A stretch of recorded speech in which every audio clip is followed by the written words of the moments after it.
I am so glad you convinced me that the family car should be the Defender 110. It is so beautiful inside, it's so comfortable, and it just feels indestructible. Yes, it really is. I've been waiting a long time for the new model to come out. The Defender 110, I'm telling you, it's my favorite car of all times. It's my third one. You know, I have stories of going off road. The guy managed the group. He was like, "What are you doing in this beautiful car?" I'm like, "I'm going off road." He's like, "Are you sure? Because you can use one of ours." And then they look like Mad Max cars. I'm like, "No, no, no, no, we're going to do this." And he was shocked. Wow. Well, it's great because the Defender has been reimagined for 21st century adventure, and its unparalleled off road ability, as well as its robust interior, are invaluable whether you're headed towards uncharted territory or just a weekend of exploration. The Defender 110 tackles challenging surroundings with absolute confidence. The SUV conveys strength outside and in, featuring peerless technology like an intuitive driver display and an award-winning infotainment system. That's my favorite part, to keep you connected no matter where the journey takes you. Adventure is unique to everyone, and so is the Defender. Choose from the two-door Defender 90, the four-door Defender 110, or the larger Defender 130 with the ability to seat up to 8 passengers. You'll find uncompromising performance in all three. So pack up and go even further with the Defender 110. Learn more at LandRoverUSA.com/Defender. These days, we're all investors, trying to be smart with our money despite our worst impulses. But at iShares, we believe that deep down inside of every investor is a better investor. One that's just waiting to be let out. Explore iShares ETFs and insights and let your best investor out. Visit iShares.com for more information. This isn't your average business podcast, and he's not your average host. This is the James Altucher Show. Hold on. Before you start, I have to say, whoever that signed up on notepd.com, please follow me. I want more followers than James.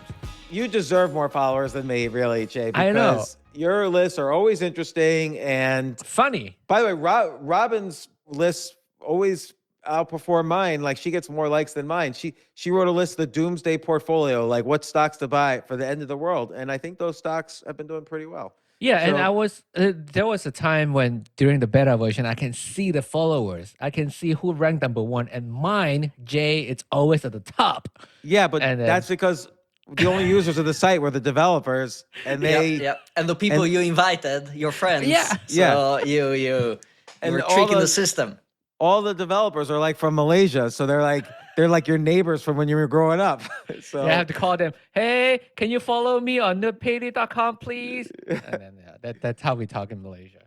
But So today's idea list of the day is a topic near and dear to my heart. I've been through this many times. This is by he has a username KIERONIUS Rex, Kiranius Rex, and so the list is 10 problems you may face when starting a small business and how to overcome them. So again, 10 problems that small businesses face and how to overcome them. And these are from his personal experience starting a commercial aquaponics farm and a STEM learning garden consultation installation business. That's a lot of adjectives for that last business. So it's Yeah. STEM learning garden. I guess you teach people how to install gardens, and that's your business. So, no, but anyway, no. I thought learning garden is mean how to plant stuff. yeah, you teach people how to. You Oh, don't I don't build know. a But garden. what's the installation though? The installations? Oh, maybe you're right. Never mind. I don't know. So his first point, by the way, I agree with his list, but I feel like my first business I started in the 90s, and I was so bad at business that I happened to be lucky. I was in a very hot space, which is we were building websites for companies when no companies had a website, and nobody knew how to make a website then. I happened to know how, and very few other people did. So I was very lucky because I made every business mistake you could make. So I think Kiranis Rex knows more about business than I did then because I had many more problems. But his first one is obviously the most important, is client acquisition. How do you get a customer? And it's a very interesting point because up until the point when a customer meets you, they're usually pretty happy with their situation, their life situation. Like they don't know that they have a problem until they meet you and you could solve the problem and then they hire you. Otherwise, they would continue, if you never existed, they would continue doing what they did. So, like, when we were convincing people to build a website, we had to convince them that this was a problem that they had. And of course, we would say everybody else is making a website, and eventually a huge chunk of your business might be off your website. And they would be like, no way, that's never going to happen. Because, nobody had a website then. AmericanExpress.com we built. They didn't have a website before then. Or I said to HBO, one day, more people are going to be viewing HBO over the internet than on television. And now there's a... Has the day come yet or not? Well, now you use your television to view HBO on the internet. So it's like a hybrid. So, but nobody ever believed me, but they still got nervous enough that they said, okay, I see that my competitor's building a website, so I should build a website. So, but like a friend of mine told me a great story about he had a product. It was in the cybersecurity space. Like he protected big companies from getting invaded by what are called bots. Bots are like little viruses that sit on your computer, and then they're suddenly, like there are millions of them, and they're suddenly activated like sleeper cells, and they, create havoc and chaos after that. And almost every company is invaded by them. And his company had a way of avoiding that. So he pitched eBay, and eBay, he had a friend who was the decision maker. So he already knew the decision maker. So the friend brought in all the developers, and the developer said, oh my God, this is great. And then they brought in the finance people, and the finance people said, this software alone would save us $40 million a year. Oh, shit. So he had all these things going for him. And did they hire his company? No, they did not hire his company because they were fine with the way they were already doing business. And they were fine losing $40 million a year because other areas of their business, they were losing $200 million a year. So they had to focus their priorities on those things. So you never, there's so many aspects to client acquisition. Not only do you have to have good sales technique and a decent product, you don't have to have the best product, you have to have a decent product, but you have to figure out, and this is my friend's theory, you have to figure out what they can't do without. You have to convince them that they basically cannot not have this, if that makes any sense. So client acquisition is very hard in general. So what would you do? Well, here's the thing I noticed about client acquisition, and this is talking about like B2B businesses. It's not necessarily talking about like if you have a new type of ramen noodles, how you get people to buy it. That's a different thing. This is like when you're trying to sell a big business on you. You really have to be their friend. You have to convince the decision maker that not only is he gaining a product or she is gaining a product that will make their business better and their personal lives better, because remember, they have a boss, so their boss has to be impressed with them for hiring you. So you have to make their lives better. But they also want a friend. They're not going to hire someone or outsource something to someone who they don't have friendly feelings towards, because they want to be able to call you and talk about things with you and not just talk business with you. They're basically more likely to hire a friend than not a friend. So I would make sure and again, I knew nothing about business, nothing about sales, but I made sure with everybody I was trying to sell my services to that they liked me and that I would, be involved in their life a little bit. And sometimes I became too involved in their lives, which became a drag for me. But it was So very back then painful you sometimes. were both the developer and the salesperson, or did you have someone who would do that? Because usually it's kind of a two-person job, right? Yeah, so I was developer, designer, salesperson, employee hirer, employee manager. When you have a small business, everybody is kind of everything. But I really was the only salesperson and the only developer. A designer I was. We had many designers, but it was 24 hours a day, which was another problem I had to face when starting a small business. Is that I was spending literally 24 hours a day and never sleeping because I wasn't very good at delegating. So, this is number one is the most important. He mentions other things like insurance, legal, taxes, and some other good stuff too, like how you manage your, people don't manage their cash flow. I think in a small business, people don't know where their cash flow is coming from. So we never tracked employee hours per project. We would just ask at the end of the month, do we have any cash or do we not have cash? But we didn't know which employees really generated the most cash and which clients generated the most cash. So sometimes, so if you could go back, what would you change specifically for this cash flow? I would have people track hours per project and then see, oh, this project paid us $10,000, but it only cost us $1,000, or this project paid us $100,000, but it cost us $150,000 to do. So I would track that better. And then and sales is an ongoing thing that you have to always figure out, like what's the best way to sell your product. And sometimes you have to change your product because just because you think you have a good product and just because the whole world tells you you have a good product does not mean you have a sellable product. So that's another thing to think about is what products actually create more, like, for instance, providing service to make a website was not a good thing for me to sell. I should have instead sold software to companies to help them build a website. That would have provided a lot more value to my company, because when you provide a service, it's not as much value as providing a product, particularly a software product, which is very scalable. And then, another thing that people underestimate is, in general, in a business with like 20 or 30 people at it, your employees are going to start having sex with each other. And this is a very complicated problem to face in a small business, because they might be really good employees, but now suddenly they're like, depressed if the relationship's not working out, or they get jealous, or things happen.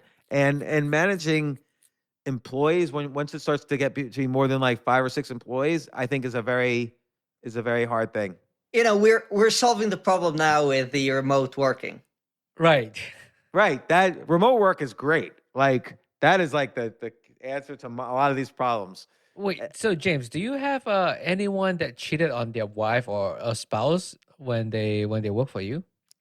Yes, and I was very much against that. And I'll tell you another. When I was running a different business, when I was running a hedge fund, for a while I had a kind of hedge fund that invested in other hedge funds. I had a fund of hedge funds. I would not invest in any hedge fund if I suspected or found out that the hedge fund manager was cheating on their spouse. Because if they're going to cheat on their spouse, they're going to cheat on you. And I saw it again and again how that proved to be true. So I wouldn't have anyone, and I tried not to have any employees who were cheating on spouses. You can't always track all of that. But was that part of the interview process? Yeah, that would be great. Like, now you have all sorts of rules about what you can and can't ask. I wish I could have asked about all that stuff, but now I think you're not even allowed to ask that stuff. But that's really important. You have to kind of figure that out. Is this person cheating on their spouse? Right. What about this one? Overcompensate and overdeliver to overcome price. Yeah, very important. And this was a rule at my first business. My first business was really the main business I had that was business to business. It was an enterprise-focused business. So I would always, I don't know what he means by overcompensate, but I would always overdeliver. I would always overpromise and then overdeliver on my overpromise. So if someone said, can you make a website that does A and B? I would say, not only can I do that, but I could do a website that does A, B, and C. And then I would deliver a website that does A, B, C, and D.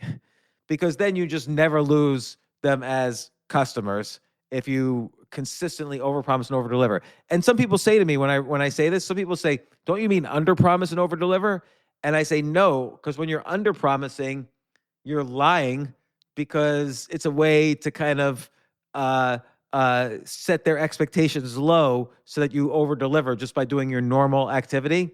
But when I overpromise and overdeliver, sometimes my partners would look at me like, "Are you crazy? We can't do that by this date that you're promising." And everybody would have to work all weekend, and we'd get it done.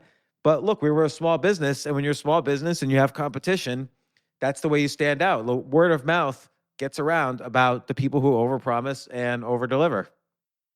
Do you think Interesting. you get word of mouth even today, or have things changed too much? No. Even today, if you're always overpromising and over-delivering. So for instance, whenever I've sold a business, this is a key point.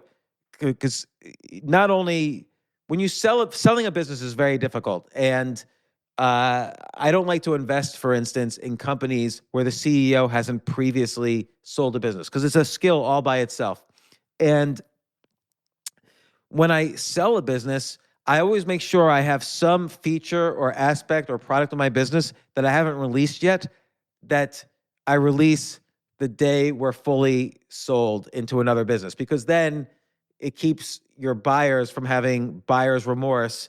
And it just makes your life a lot easier when you over deliver on your business, even on your entire business, when you sell the business. So Right. with Stock Picker, which was a site I sold, in a website, which was like a social network for people who like investing. The day after I sold the business, I introduced a feature that allowed people to ask questions about stocks, and it was kind of like a Quora for stocks. And I didn't release that until after we were already within the new company. And even Oh, though it might have made the value of my business higher if I had released it earlier. interesting. Yeah, and so I think that's a thing always. The other thing is, when you're selling, if you overpromise, no one else is overpromising, so that's how you stand out from your competition, and then you keep Right. the customer when you overdeliver.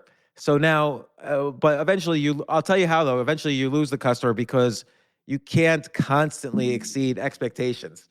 Right. So, but you're You going to set the lose. bar too high. You're pretty much going to lose every customer eventually anyway. Like, people just Right. want to change and they want things different anyway. So you just have to. That's another problem with a small business. You just have to accept the fact that even your best customers are eventually going to go away.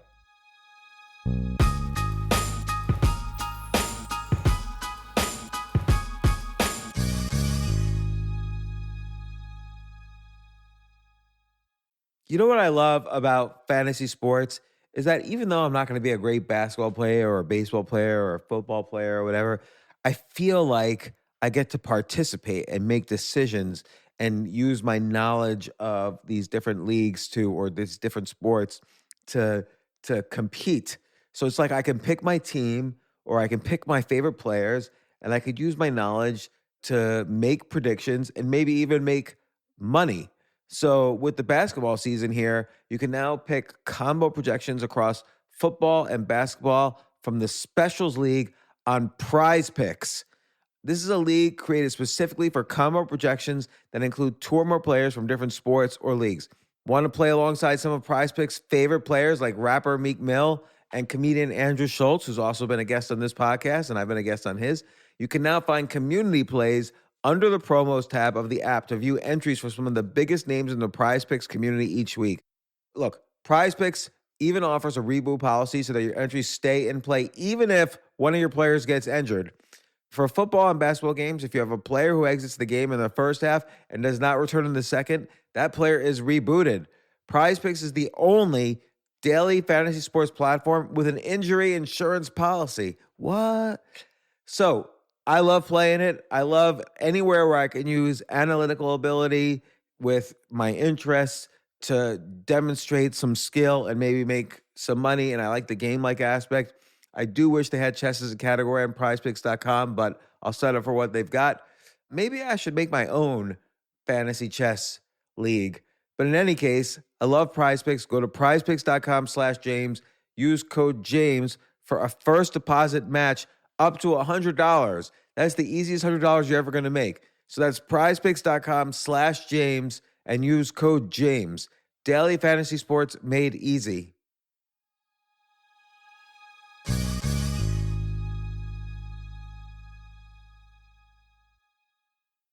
The future of learning is definitely online. Like, it's such BS that you have to spend $200,000 or take $200,000 in loans and go to some fancy school when it's useless. It doesn't guarantee you a job. Most employers, including me, do not care about degrees or grades or anything like that. We want to care that you love what you're doing, that you know what you're doing, in some cases that you have experience or that you're willing to learn. But people in general love learning and are curious. Like the key to success is curiosity.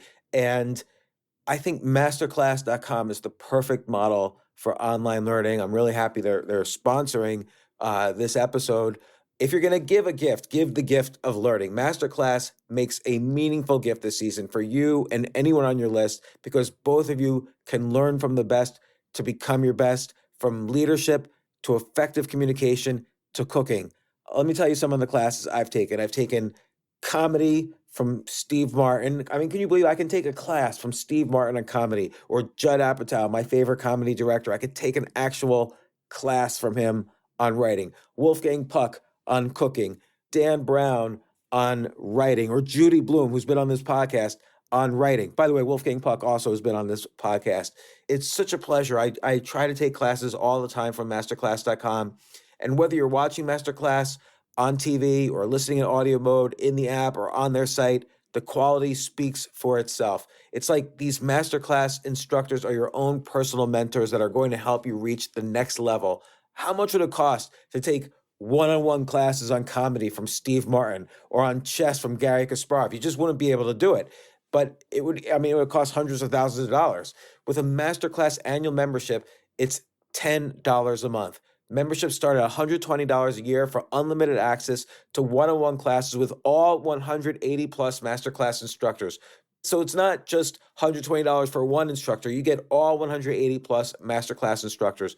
Boost your confidence and find practical takeaways you can apply to your life and at work. And if you own a business or are a team leader, use Masterclass to empower and create future-ready employees and leaders. That's the real education in today's world. So this holiday season, you can give one annual membership and get one free at masterclass.com/JAS. JAS, of course, stands for the James Altucher Show. So right now you can get two memberships for the price of one at masterclass.com/JAS. Masterclass.com/JAS. Offer terms apply.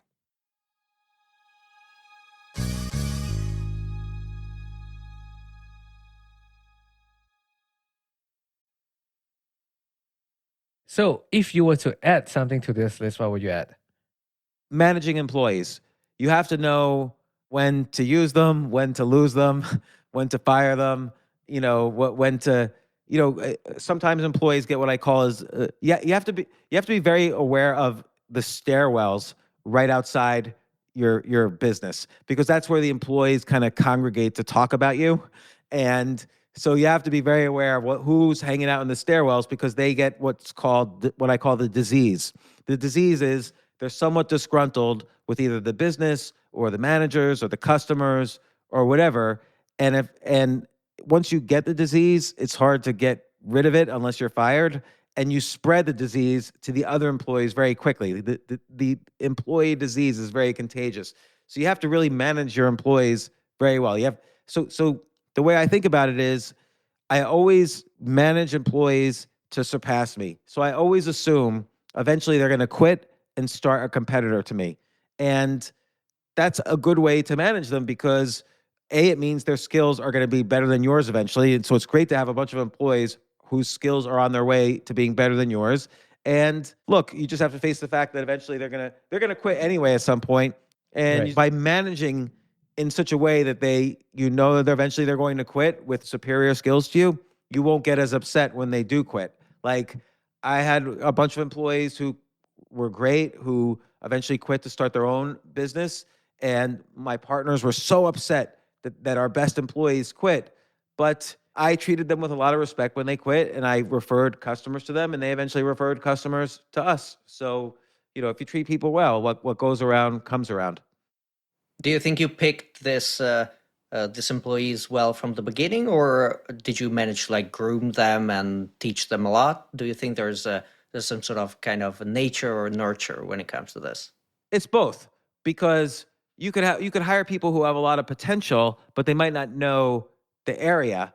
They might not know the industry. No one's going to know the industry as well as the founder or the CEO or the co-founders, because we've been neck deep in the industry. So you're always going to have to groom them to some extent, even if they were already, good at what they did. But sometimes even if they just had potential and you're not giving them something super technical, like, build a new, pharmaceutical drug, if you have to groom somewhat, and also they have to see how you sell things. They have to see how you manage things.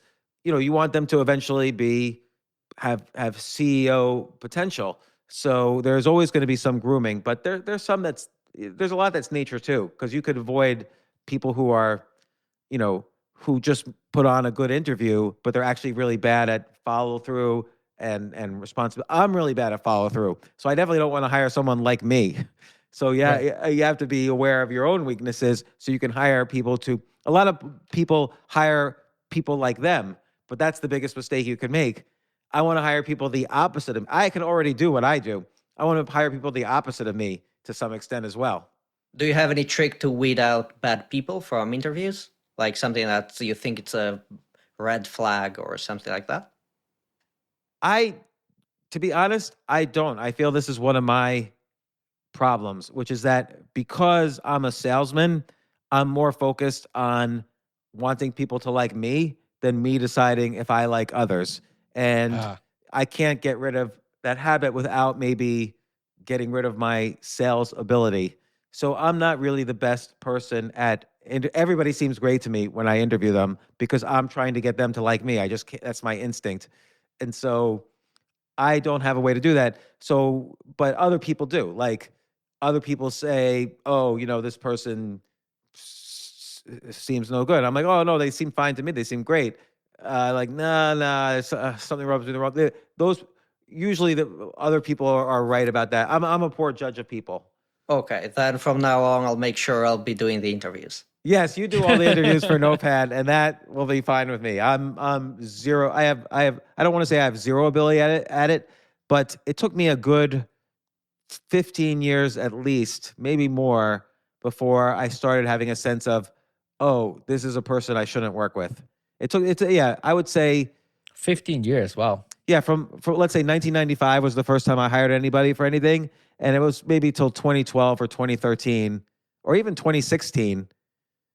That it took a long time before I realized, oh, this person was no good, and I still don't think I can choose that well. I have a problem with that. Oh, so that's why you hired Jay? Yes. Jay's a great example, actually, of how to.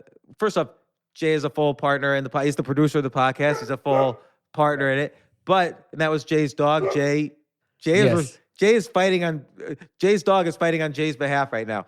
But because he's my guard dog now. Yeah, but Jay, I worked for a long time because he worked for other podcast studios, and so it just got to the point where we were working together so well that he joined full time. That's a great way to bring someone on board. Yes. Yeah, actually, I just when my studio closed down, not me. Like my boss is like, I don't want to do this anymore, and then I'm like, James, I can help you manage all the studios. I can be your engineer. And then James like, yeah, sure. I know. And then I just started working from there. But we work so well because I remember every time in the studio, the guest is not here yet. James would just sit there and do his own thing, and I'm sit by myself, do my own thing. We never talk. That's not totally true. We talked. Not until when we move on to stand up New York, then we converse a little bit more because I was introvert, so I'm not comfortable with talking to strangers. Yeah, and I was always preparing up until the last minute. And the other thing is, Jay, you always come up with new ideas. So that's the over promising and over delivering thing.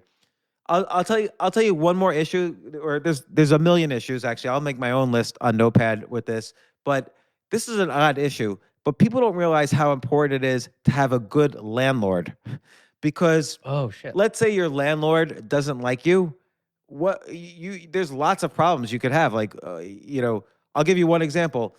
When I sold a business once, my landlord, it just so happened, didn't like us, and we had 10,000 square feet, so a full floor, and we had about 40 or 50 employees in there, and we couldn't really move so easily. And when you sell a business, your landlord, believe it or not, has to approve of you selling the business because the landlord's going to have a new tenant. You're no longer going to be the tenant. The company that buys you is the new tenant, and they have to approve of the switching of tenants. So the very first time I sold a business, I had $0 in the bank. I was totally broke, and we were selling a business. I was going to make good money, and it all hinged on me convincing the landlord who hated us, who was trying to throw us out, to approve of this sale. And so it Did he was ask for money? no, it was hard. It was hard to know what he was asking for. He worked in the garment district in New York, so he was like, I don't know if you could picture what that kind of person is like, but he was a very hardcore kind of guy, and I think this was during the internet boom, so I think he just wanted to know what company was buying us to see if they were a public stock and if he should buy it. So he wanted like inside information. Oh, And I'm wow. not trying to be offensive or whatever. Does he talk like this? Hey, Tony, what is your business doing? Does he sound like that? A little less Italian. Yeah, So it's not a scene out of The Godfather. yeah, They- but it was more. with a But horse's picture head. that. But picture that like the garment district in New York is very much Right. Jewish. So picture that like hardcore New York Jewish accent, and So it's like- that's what they were like. It's like, yo, James, let's go get some coffee and we talk about it. More like get the f out of here. I don't want to f. You guys have 3 days to leave. Like I don't care if you're getting bought. Like Oh, and man. and then you say, what are you effing stupid? You heard me. Get out of here. And so and he would use Oh, harsher man. words than that. But I didn't know landlords can cause such a big issues. yeah, there's a lot of that's the thing about starting a business is that there's lots of things that you don't know about until they happen, and only bad things happen. Like the good things you always expect. Oh, a lot of people are going to buy my product. I'm going to make a lot of money and then sell for gazillions of dollars. You always those things you expect. You never expect the bad things. Like what if your industry changes? Which Right. by the way, like my first business, the website development business drastically changed because you didn't have to hire an outside company to do it once WordPress got there.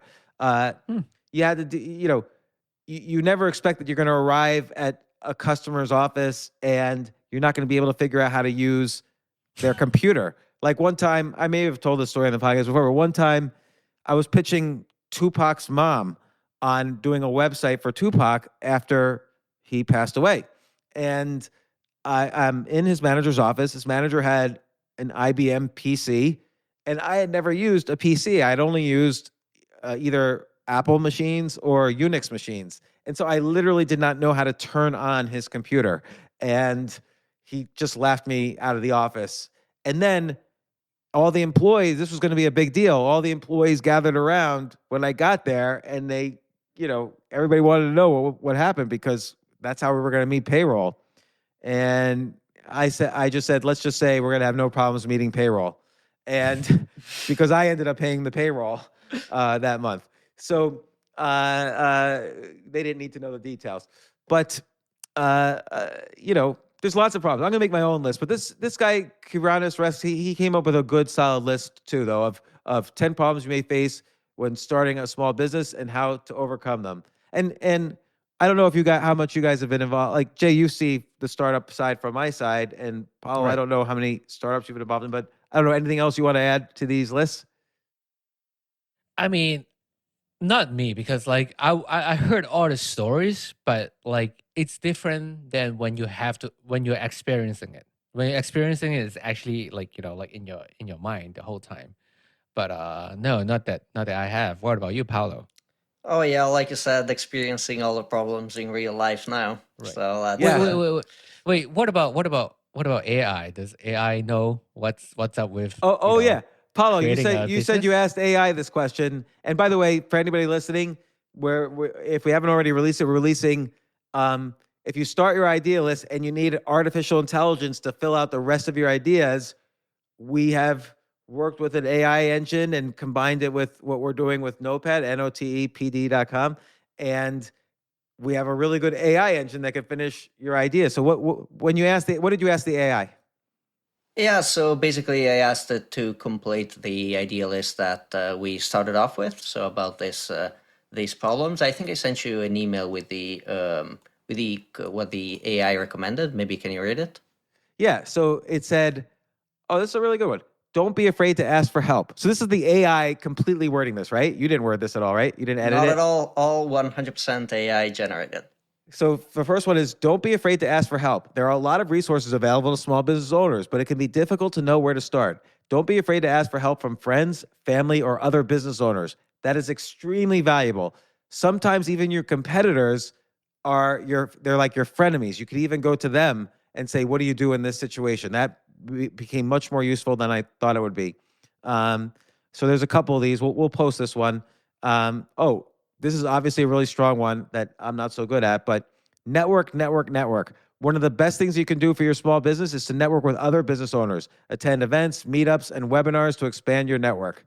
So that's 2 of the 5 that the AI came up with. I'll post the rest at Notepad, but it's amazing what these other ones, how accurate it is. So, all right. So idea list of the day. 10 problems. By the way, this applies not just to small business owners, but any creative activity or any size business, really, or even if you're a solopreneur, like if you have your own sort of business, or even if you're an employee, because employees should be what I call entreployees. Like they should be entrepreneurs within their business to get ahead and succeed. And a lot of these suggestions apply to that. Like even the networking one, go out to lunch with the secretaries of every manager in the business. That's actually an amazing, useful, call it a hack for being an employee. So, but avoid having sex with them if you can. So, No matter what gender, or no gender, or yeah, no, binary, Jay, you can't don't talk about that, Jay. You can't, Okay. no Okay. gender. Thanks very much. 10 problems small businesses have. Idea list of the day. Thanks, Jay and Paulo, and the listeners. Thank you.